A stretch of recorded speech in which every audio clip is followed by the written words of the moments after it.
Halo sahabat belajar bersama, kita ketemu kembali dalam channel Belajar Bersama.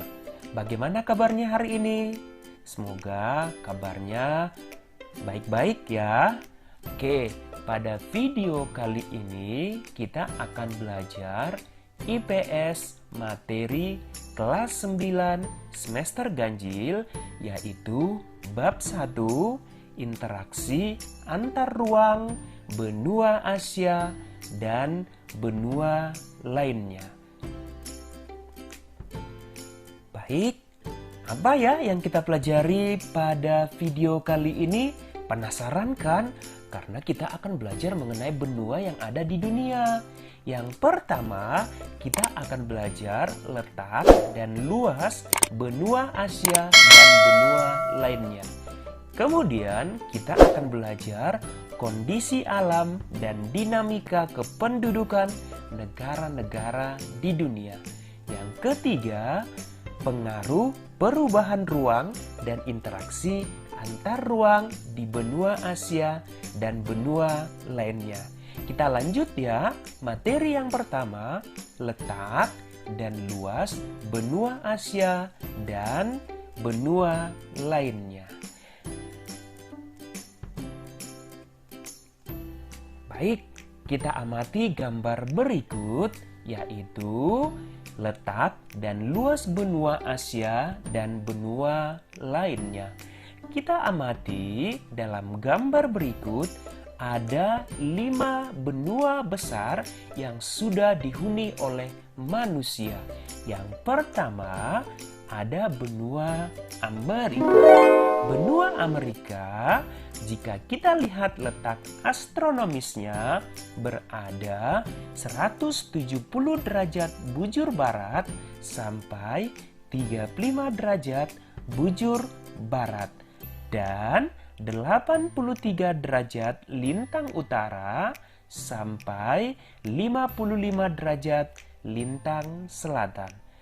Kemudian, seberapa besarkah luas benua Amerika berikut?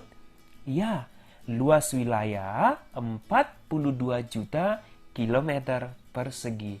Itu ya letak dan luas benua Amerika. Kita lanjut ke benua berikutnya, yaitu benua Afrika. Benua Afrika dijuluki juga sebagai benua hitam, karena memang pada umumnya penduduknya berkulit hitam. Oke, letak astronomis daripada benua Afrika terletak 35 derajat lintang selatan sampai 37 derajat lintang utara dan di antara 17 derajat bujur barat sampai 52 derajat bujur timur.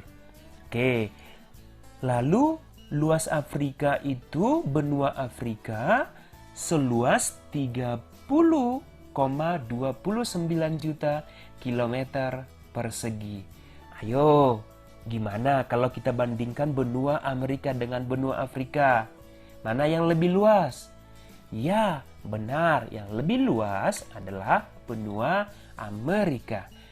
Ayo kita terbang sekarang ke benua Eropa. Letak astronomis daripada benua Eropa yaitu 35 derajat lintang utara sampai 80 derajat lintang utara dan 9 derajat bujur barat sampai 60 derajat bujur timur.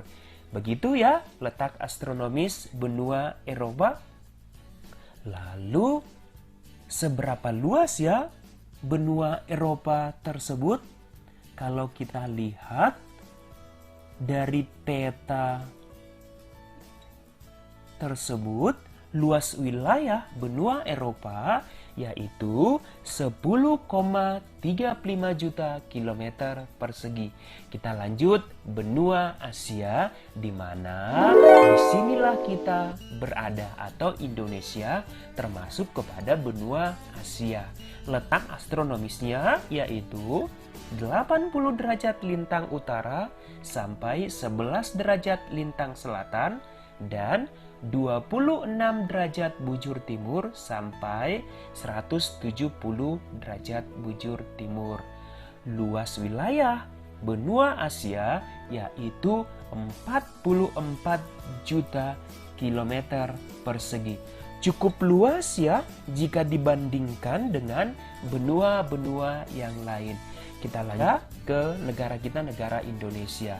Letak astronomisnya 10 derajat lintang selatan sampai 39 derajat lintang selatan dan 113 bujur timur sampai 153 derajat bujur timur. Lalu, seberapa luas wilayah benua Australia ini? Ya, seperti yang kita lihat bersama, yaitu 8,9 juta kilometer persegi. Demikian letak dan luas benua Asia dan benua lainnya. Jika kita lihat urutan yang paling terluas benua di dunia, yaitu benua Asia, dilanjutkan dengan benua Amerika, kemudian benua Afrika, dilanjutkan benua Eropa, dan yang paling terkecil adalah benua Australia. Jadi pengen nih keliling-keliling benua yang ada di dunia ya. Oke, kita lanjut ya. Ya, kita lanjut dengan kondisi alam dan dinamika kependudukan di dunia. Kita pertama yang bahas adalah benua Asia. Bagaimana ya kondisi alam benua Asia? Tentunya sahabat semua sudah bisa menjelaskan ya benua Asia itu seperti apa. Misalkan negara kita Indonesia, yaitu Indonesia merupakan daerah pertemuan lempeng Eurasia, lempeng Pasifik, dan lempeng Australia. Maka Indonesia sering diterjang oleh gempa tektonik. Kemudian Indonesia terdapat 3 kawasan flora dan fauna serta beriklim tropis. Kemudian Indonesia juga kaya akan sumber daya alam seperti apa yuk?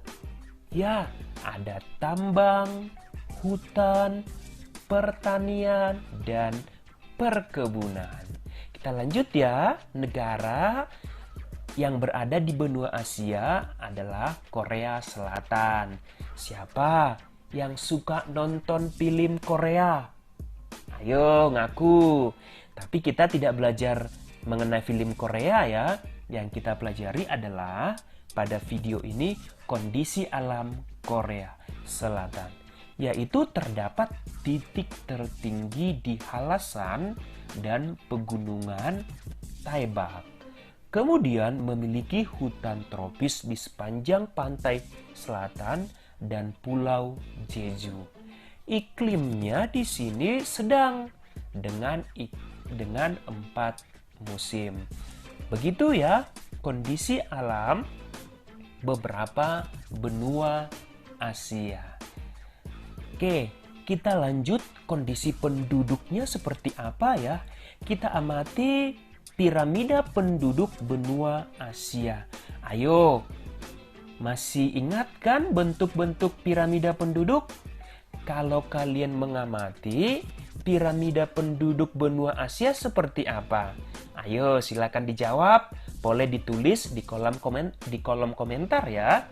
Di sana bisa kita lihat bahwa benua Asia kondisi penduduknya, jumlah penduduknya paling tinggi. Kemudian keragaman budaya penduduk juga sangat tinggi. Walaupun beragam, kita harus tetap saling menghargai ya. Karena keberagaman itu adalah merupakan aset dan harus kita bisa menjadikan itu menjadi keunggulan. Kemudian benua Asia kegiatan ekonomi penduduknya didominasi sektor pertanian dan sektor industri. Oke, kita lanjut bagaimana kondisi alam dan dinamika kependudukan di dunia, yaitu masuk atau kita terbang kepada benua Amerika. Ya, yang pertama yang kita bahas adalah Amerika Serikat. Seperti apa ya kondisi benua Amerika Serikat? Ya, di sana Amerika Serikat memiliki iklim sedang dengan 4 musim. Kemudian topografi sangat beragam seperti pegunungan, gurun, dataran rendah, dan yang menarik juga di sana ada gletser. Sahabat semua, masih ingat kan apa yang dimaksud dengan gletser? Kemudian, kenampakan alam yang terkenal di Amerika Serikat ada Sungai Mississippi. Nah, ada Sungai Mississippi ya di Amerika Serikat. Kemudian ada air terjun Niagara dan di sana ada lembah Grand Canyon. Begitu ya Amerika Serikat. Ayo kita lanjut. Benua negara yang berada di benua Amerika yaitu ada Chile. Negara ini merupakan negara terpanjang dan tersempit di dunia. Unik ya, terpanjang namun tersempit. Kemudian, kenampakan alam yang terkenal di negara ini yaitu Gurun Atacama. 2/3 bagian utara negara ini terletak di atas lempeng Nazca. Begitu ya kondisi alam benua Amerika. Masih tetap semangat ya. Kita lanjut kepada dinamika kependudukan di benua Amerika. Kita lihat ada 2 negara di sini, negara Amerika Utara dan Amerika Selatan. Kita amati ya bagaimana bentuk piramida penduduk di sana. Kita pertama lihat negara Amerika Utara. Di sana, di benua Amerika Utara ini didominasi oleh negara-negara maju seperti Amerika Serikat dan Kanada. Kemudian kalau kita amati piramidanya juga laju pertumbuhan penduduknya rendah ya. Kemudian perkembangan teknologi juga sangat maju di Amerika Utara.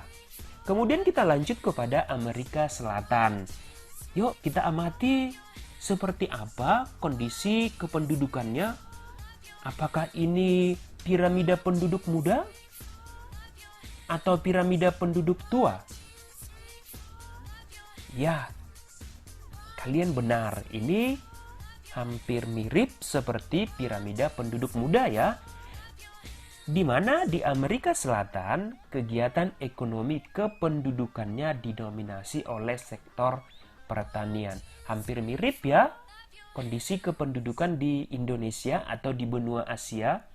Kemudian dikenal sebagai wilayah Amerika Latin. Kondisi perekonomian beberapa negara relatif stabil. Oke, sekarang kita lanjut kepada benua hitam, yaitu benua Afrika. Yang pertama yang kita bahas kondisi alam negara Mesir. Negara Mesir terletak di kawasan Afrika Utara. Sebagian besar berada di daerah subtropis, cenderung kering atau arid. Kemudian kalau Mesir ini dilewati oleh aliran sungai Nil dan terdapat pegunungan Sinai. Sebagian besar Mesir tertutup lapisan batuan gamping. Kita bahas kembali negara yang berada di benua Afrika yaitu Nigeria. Nigeria ini sama iklimnya dengan Indonesia, yaitu iklim apa yo? Ya, kalian benar, yaitu beriklim tropis. Nigeria terdapat kenampakan berupa gurun pasir, padang rumput, kemudian gunung batu, dan di sana ada juga rawa-rawa. Di Nigeria kita temukan sungai Niger. Oke, Kita lanjut kondisi kependudukan daripada negara atau negara-negara yang berada di benua Afrika. Wah, kita lihat piramida penduduk benua Afrika ini bagaimana kira-kira? Sangat tinggi ya angka kelahiran di sana. Jika kita lihat jumlah penduduk besar dengan tingkat pertumbuhan penduduk yang cukup tinggi. Kemudian persebaran penduduk juga tidak merata. Di benua Afrika juga banyak permasalahan penduduk berupa kesehatannya, perekonomiannya, dan tingkat pendidikan rendah. Jadi di benua Afrika tingkat pendidikannya masih sangat rendah ya, dan di sana tingkat kelahiran juga sangat tinggi. Kita lanjut ya, masih semangat ya. Sekarang kita terbang ke benua Eropa. Wah, benua Eropa ini cukup unik ya. Oke, kita lihat kondisi alam benua Eropa. Yang pertama kita bahas adalah negara Inggris. Ayo, siapa yang bercita-cita sekolah ke Inggris? Ya, pasti ada ya. Oke, di sini negara Inggris dipengaruhi arus laut panas yang sejuk dan basah. Kemudian Inggris juga daerah iklim subtropis. Inggris juga terletak di dangkalan Eropa sehingga menjadi pulau kontinental ya. Oke, kita lanjut negara yang berada di benua Eropa selanjutnya yaitu Prancis. Ayo, Prancis dijuluki sebagai kota apa yuk? Oke, dan menara apa yang ada di Prancis? Ayo silakan dijawab. Ya, betul. Sebagian besar daratan di Prancis merupakan dataran rendah. Kemudian di Prancis kita temukan cekungan yang dikenal sebagai Masif Sentral. Oke, kita lanjut kondisi kependudukan di benua Eropa. Wah, kalau kita lihat gambarnya kok banyak usia tua ya? Apakah di benua Eropa banyak orang tua? Kita amati yuk piramida penduduk benua Eropa. Kalau kita lihat angka kelahiran di sana cukup rendah. Jadi di benua Eropa terjadi fenomena aging population. Di sana banyak orang tua karena tingkat kelahiran rendah dan tingkat kesehatan juga cukup baik. Kemudian di benua Eropa ini banyak negara-negara maju. Begitu ya kondisi kependudukan benua Eropa yang cukup menarik. Mudah-mudahan suatu saat kita bisa jalan-jalan ke benua Eropa. Oke, kita lanjut kepada benua yang paling kecil, yaitu benua Australia. Kalau kita lihat benua Australia, kondisi alamnya terdiri atas 3 zona ya, yaitu ada dataran rendah tengah, dataran tinggi timur, dan plato barat besar. Iklim di sana iklim tropis, subtropis, gurun, dan iklim laut sedang. Di sana juga terdapat kenampakan The Great Barrier Reef ya. Kemudian ayo, siapa yang tahu fauna khas Australia? Fauna yang memiliki kantong. Ya, benar. Ada yang namanya kanguru. Makanya benua Australia dijuluki juga sebagai negara kanguru. Oke, kita lanjut belajar kondisi kependudukan benua kanguru tadi ya. Oke, kita lihat di sana bahwa kependudukan di sana tingkat kelahiran tidak terlalu tinggi ya. Di sana juga kita lihat usia produktifnya cukup tinggi. Jadi artinya di sana beban ketergantungannya sangat rendah ya. Benua Australia dipengaruhi kedatangan bangsa Inggris pada abad ke-15.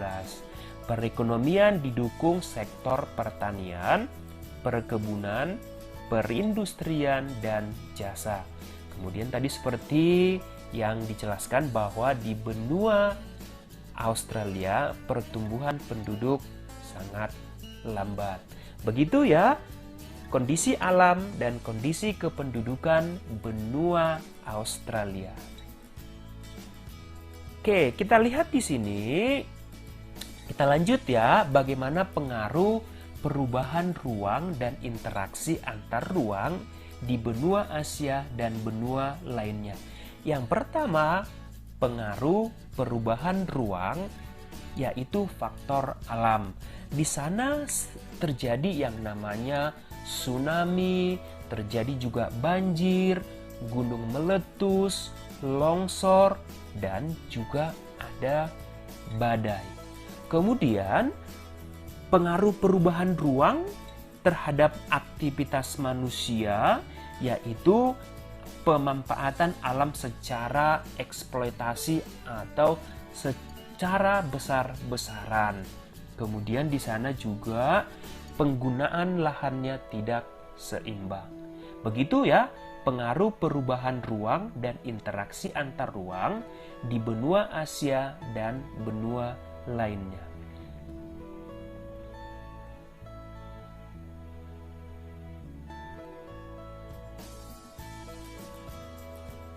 Oke, kita lanjut bagaimana pengaruh interaksi antar ruang benua-benua di dunia.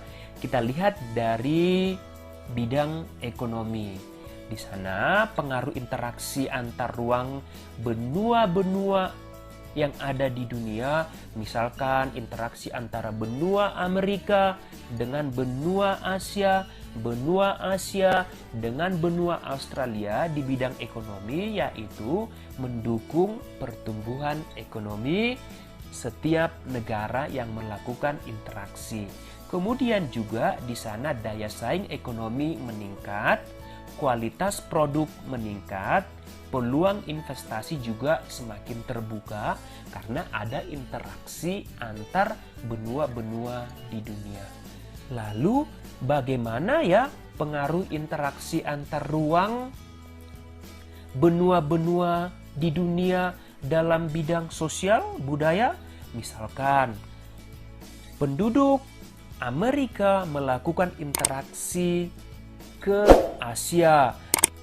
Penduduk Australia melakukan interaksi ke benua Eropa. Bagaimana ya pengaruhnya? Ya, bisa kita lihat sektor pariwisata menjadi sektor yang menjanjikan. Kedua, tentunya pengaruh budaya barat dapat merusak budaya asli. Jadi untuk ini perlu alat untuk memfilter ya. Tidak harus semuanya budaya-budaya barat harus kita tiru. Kemudian, dengan adanya interaksi antar ruang benua-benua di dunia, ini menurunkan kesenjangan sosial. Kemudian juga dengan datangnya penduduk dari Amerika, Eropa, Australia ke Indonesia, itu menjadikan budaya kita menjadi kebanggaan negara Indonesia. Begitu juga dengan negara-negara yang lain. Oke, kita lanjut. Bagaimana pengaruh interaksi antar ruang benua-benua di dunia di bidang politik? Ya, dengan adanya interaksi antar ruang benua-benua di dunia, ada potensi saling mempengaruhi antar negara. Kemudian tingkat kepercayaan antar negara makin membaik dengan adanya interaksi tersebut. Kemudian menghilangkan kesenjangan antara negara maju dan negara berkembang. Tentunya juga dengan adanya interaksi antar ruang benua-benua di dunia bisa juga memicu konflik di perbatasan. Begitu ya pengaruh interaksi antar ruang dalam bidang politik. Ayo kita lanjut. pengaruh interaksi antar ruang dalam bidang pendidikan. Kita lihat ya. Yang pertama, dengan adanya interaksi antar ruang benua-benua di dunia, taraf pendidikan meningkat. Ya, tentunya. Kedua, angka melek huruf meningkat juga, khususnya negara-negara berkembang ya. Kemudian, teknologi merambah ke berbagai penjuru dunia. Kemudian pengaruh yang berikutnya dalam bidang pendidikan yaitu ilmu pengetahuan dan teknologi juga akan semakin berkembang. Cukup menarik ya, pengaruh interaksi antar ruang benua-benua di dunia.